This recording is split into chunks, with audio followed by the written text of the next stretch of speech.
السلام علیکم ورحمۃ اللہ وبرکاتہ۔ الحمد للہ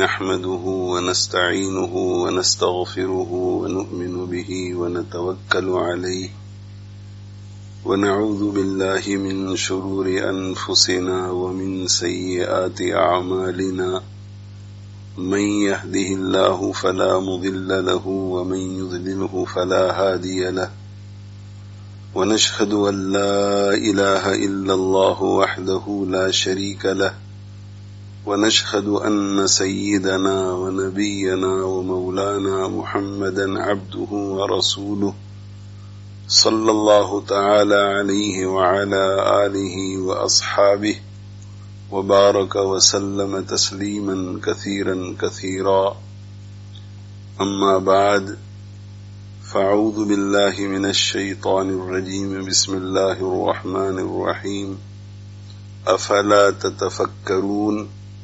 صدق الله مولانا العظيم وصدق رسوله النبي الأمي الكريم، ونحن على ذلك لمن الشاهدين والشاكرين، والحمد لله رب العالمين۔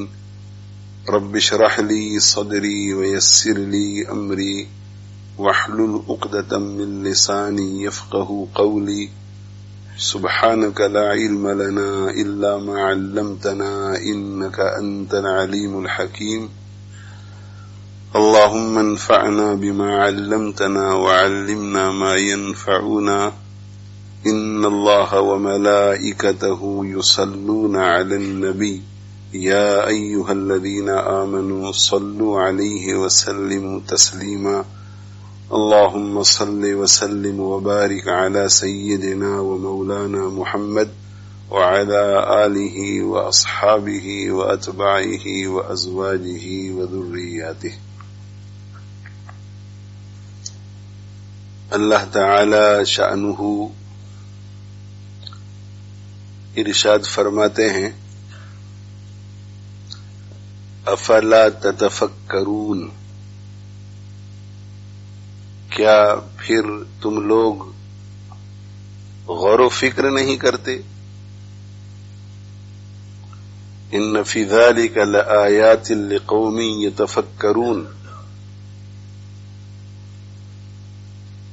بے شک اس میں نشانیاں ہیں ایسے لوگوں کے لیے جو غور و فکر سے کام لیتے ہیں۔ غور و فکر کرنا، کانٹمپلیٹ کرنا، پونڈر کرنا، یہ اللہ تعالی شانہ کی ایک بہت بڑی نعمت ہے، بشرطے کہ اس کا استعمال کیا جائے اور صحیح استعمال کیا جائے۔ تفکر کی جو صلاحیت ہے، غور و فکر کی جو صلاحیت ہے، کنٹمپلیشن کی جو صلاحیت ہے، پونڈر کرنے کی جو ایبلٹی ہے، اس سے آدمی کام ہی نہ لے۔ کچھ کرنے جا رہا ہے، غور و فکر ہی نہیں کرتا، سوچتا ہی نہیں۔ کوئی واقعہ پیش آ گیا، کنٹمپلیٹ ہی نہیں کرتا، غور و فکر سے کام نہیں لیتا، اس میں سے سبق سیکھنے کی کوشش نہیں کرتا، تو زندگی میں غور و فکر ہے ہی نہیں۔ تو اس نعمت کے جو فائدے ہیں ان سے محروم رہے گا۔ اور دوسرا شخص وہ ہے کہ غور و فکر سے کام تو لیتا ہے لیکن غور و فکر کا میدان صحیح نہیں ہے، ہر وقت غور و فکر میں لگا رہتا ہے کہ پیسے کیسے کماؤں، تو غور و فکر سے تو کام لے رہا ہے، بلکہ غور و فکر سے کام لے رہا ہے اور سوچ رہا ہے کہ